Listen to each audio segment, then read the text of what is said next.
AJ had a runner. He didn't do anything for his career, for his bank account, everything for his development. I don't think he did anything for his development because he didn't have somebody in front of him that wanted to test his development. But I was surprised at the amount of shots that he took in the end, and that he wasn't out cold.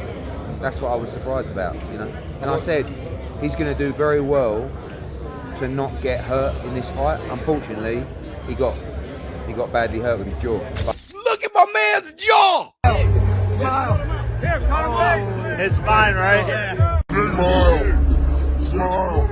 Here, Conor. It's fine, right? Jake Paul ain't landed. Jake Paul landed more cleaner shots than Anthony Joshua. They was really like, get off of me shots, get away from me type of shot. Yes. Last thing. The world of boxing just hit a brutal wall of reality, and the echoes are vibrating through every corner of the combat sports community. For years, skeptics and purists have argued that Jake Paul was playing a high-stakes game of pretend in a sport where the consequences are anything but small. When he stepped into the ring with a former unified heavyweight champion like Anthony Joshua, the curtain was pulled back on the terrifying difference between an entertainer and an elite predator. This sport has helped me so much in my life. I think my jaw is broken, by the way, so yeah. Let's go! It's definitely broke. But man, that was good. Nice little ass whooping from one of the best to ever do it. So I love this shit, and I'm gonna come back and get a world championship belt at some point. It was the moment the problem child realized that at the elite heavyweight level, there are no lucky escapes, only consequences. The images surfacing from the hospital tell a story the cameras missed. After absorbing a massive right hand in the 6th round, Jake Paul's face was structurally altered. Following the fight, Paul confirmed the damage himself, bluntly stating, "I think my jaw is broken, by the way." I thought I would win against Anthony, but here I am with a broken jaw, learning the hard way. I'll heal, and I'll be back. X-rays later revealed a double fracture that required immediate surgery to have titanium plates fitted and several teeth removed. Max Kellerman described the injury as literally getting his face caved in.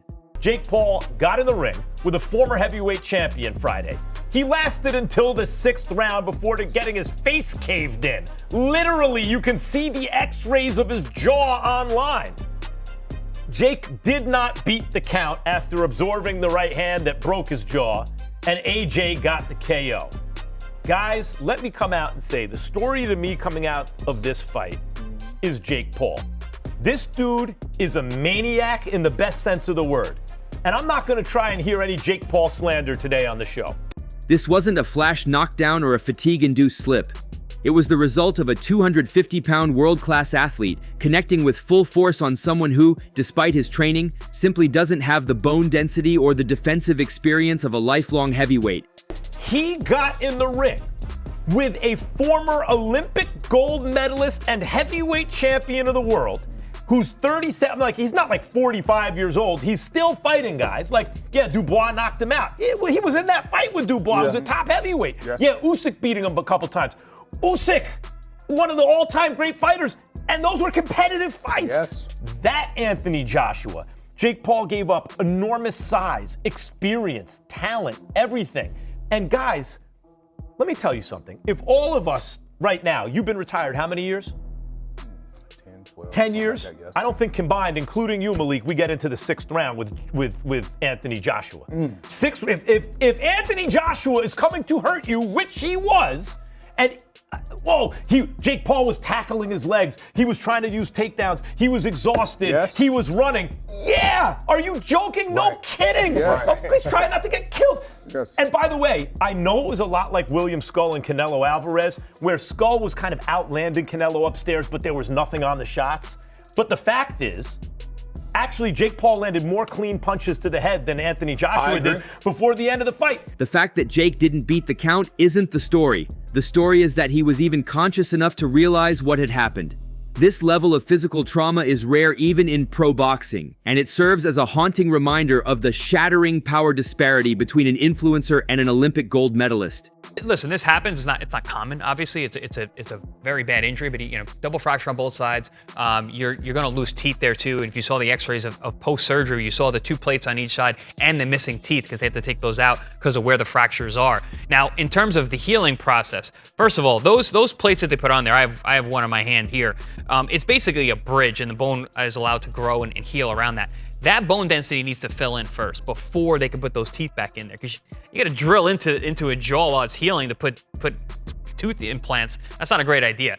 So you got to wait for that to heal and then recover before you put those teeth back in. Then you got to get your jaw strength back. He's going to be out of the ring for a while. And he even said, he was like, I need a rest. He's been busy. He has been busy. He's been putting on big shows, at least 2 fights a year, which isn't super busy in terms of an athlete. But for someone like him, who is coming up the way he's been coming up and the kind of shows he's been on, he's been very, very busy.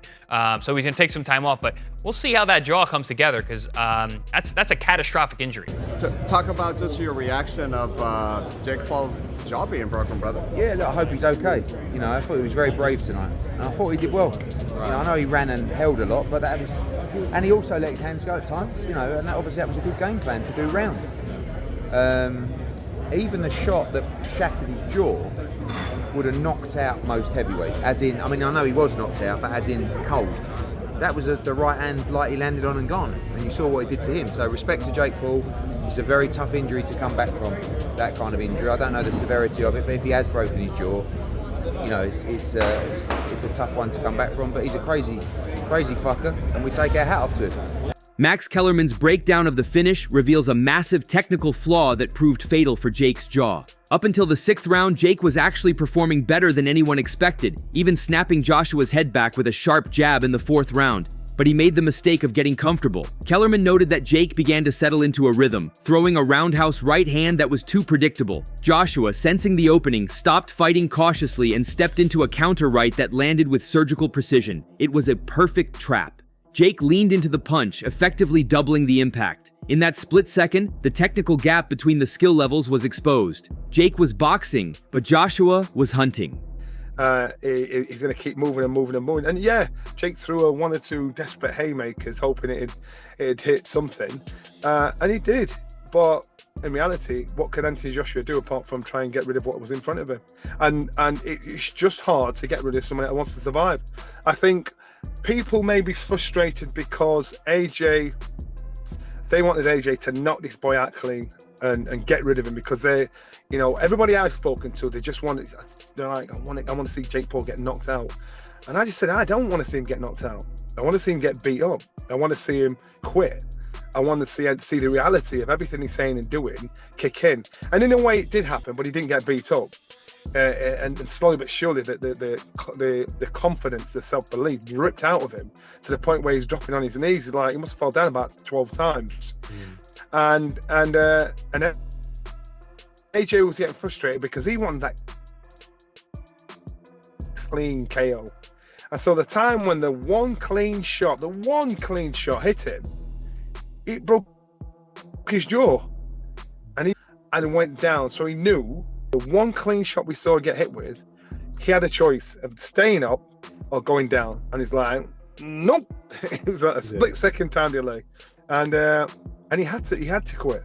All right, 6th round knockout for Anthony Joshua against Jake Paul. So what do we take away from this fight? It was sloppy from start to finish, but at least Jake Paul can say, I went 6 rounds with the former heavyweight champion. I went further than Francis Ngannou did. This was way worse for Anthony Joshua. He should have walked down Jake Paul from the opening bell. Instead, he gave him way more respect than Paul has earned as a heavyweight boxer. Couldn't land any of his power shots early, didn't go to the body at all. You could not have watched this fight and thought that AJ is back to being a contender in the heavyweight division. And you could not have watched this fight and gotten excited about the potential competitiveness of an AJ Tyson Fury fight. As the fight progressed and the power difference became undeniable, Jake Paul's boxing quickly turned into a fight for survival. Observers and the commentary crew pointed out moments where Jake seemed to abandon the sweet science entirely, reaching for Anthony Joshua's legs in what looked like a desperate attempt at an MMA-style takedown.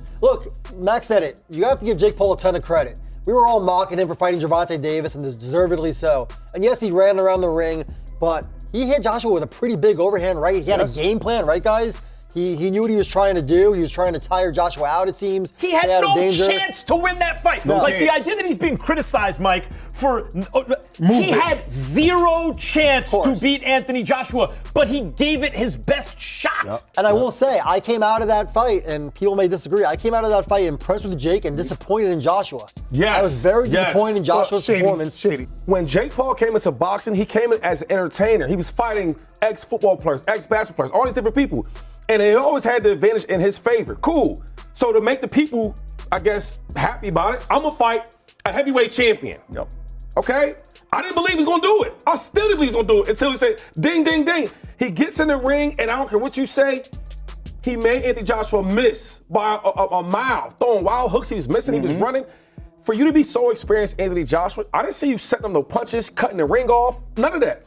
If Jake Paul does not get tired, I think he finishes the fight. I don't think he finishes. Part of the reason he's getting tired is Anthony Joshua's hitting him in the arms and the body. All I'm saying is that he ran well enough for me. And another thing is, you talk about the clean shots. If you really watch the fight, Jake Paul landed more cleaner shots than Anthony Joshua. They was really like, get off of me shots, get away from me type of shots. The last thing, Jake Paul is not a professional boxer. We can't keep saying that. He's not. Jake Paul is legitimate professional boxer. He legitimately can fight. I'm talking about the And another thing, he can legitimately become cruiserweight champion as long as he don't fight Zito Ramirez. Social media users were quick to label the move pathetic and artless. Even the referee, Christopher Young, was caught on a hot mic snapping at both men. The fans didn't pay to see this crap, as Jake repeatedly lunged at Joshua's waist to avoid the incoming fire. While some mocked him for wrestling, Max Kellerman defended it as a primal instinct. Jake was exhausted and being pursued by a man who was clearly intent on causing permanent damage. When you're in the ring with a giant who is looking to off your career with one shot, tackling the legs isn't a lack of skill. It's a desperate attempt to stay alive. When the realization of it all kicks in, and Jake Paul saw that, it's in a big 22-foot ring. He sees an Adonis of an ex-former world heavyweight champion in the corner. Instinct is going to kick in. Instinctively, he ran. Instinctively, he tried to spoil. Instinctively, he just wanted to survive. And any fighter knows. The general public won't get it. Any fighter knows if you're in there with somebody that just wants to survive, they are the hardest people to get rid of. Our sport is built on journeymen. Journeymen, if they get through a fight and they survive, that's how they build up raw novices. You get a journeyman that's going to mess around. He doesn't want to fight. He just wants to survive. So it's hard to get rid of survivors because that's all their intention. It's not there to go in and fight. I think Jake Paul had a reality check. So all these bold predictions that he was going to do. Reality kicked in once he was stood there in that big 22-foot ring with Anthony Joshua in the corner. All of a sudden, he's got to back up the post, and he's thinking, "Damn, I really have to back up the post." And then he realised once the bell had gone, this is real. So he did everything he could to survive. I think he should have taken him out quicker than he did. Can't say that, man. Man's been on 15 months. Jake Paul is good enough to make it interesting. He's not just gonna stand there. He's tough. He got grazed with a couple of shots early on, and he took it well. So that's basically how I thought the fight was gonna look. Anywhere between 4 and 6. But it's a fun fight. It's a fun fight for what these fans came to see. What would happen if you were in the ring with Jake Paul tonight? Man, I can't call it, bro. I'm not gonna do that, man. It's about them tonight. And I think it was just a fun fight, man. Some good moments, some fun moments, and it was a good fight. It was a fun fight. How does it? What would you call Jake Paul? Can't call that, man. I think he's just. I can't really compare him to a real fighter. Sure. Like, I respect that he really is trying to be better. He's got real guys in his camp, bringing real guys into camp, fighters. He's got real trainers, and he just found a lane for himself. It's a unique lane. It's a lane we've never seen before. He's made money. He's made impact, and he's helped other people too. So, how does AJ versus Fury look? It's a good one, but I'm looking forward to it. It was the look of a man who realized he had signed up for more than he could handle.